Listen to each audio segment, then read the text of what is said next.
Iwao Hakamada est sorti du couloir de la mort, mais pourrait un jour y retourner.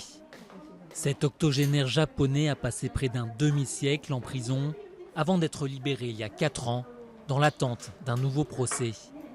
Il vit aujourd'hui chez sa sœur Hideko qui a consacré sa vie à l'épauler. Je répondrai toujours présente quand on m'appelle pour essayer de convaincre de son innocence. Même à l'autre bout du Japon. L'affaire remonte à 1966 et au meurtre du dirigeant d'une entreprise de soja fermenté et de sa famille. Employé de la société, Iwao est arrêté et sous pression de la police avoue avant de se rétracter. Condamné à mort 2 ans plus tard, il ne cessera de clamer son innocence. En 2014, des tests génétiques remettent en cause sa culpabilité. Il sort alors de prison, mais l'enfermement ne l'a pas laissé indemne. En prison, il s'est créé un univers mental en dehors de la réalité pour survivre à la peur d'être exécuté. Ça n'a pas changé depuis qu'il est sorti.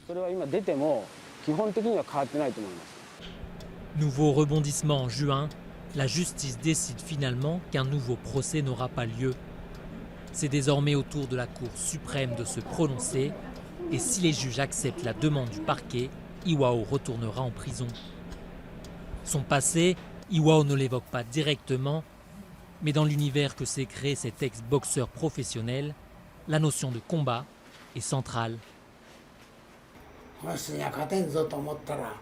Si on se dit qu'on ne peut pas gagner, il y a de fortes chances qu'on perde. Mentalement, il faut croire en la victoire, sinon c'est fichu. En attendant la décision de la plus haute instance du pays, Iwao part se promener tous les après-midi. Une façon de rester fort face à la menace de la peine capitale, la pendaison au Japon.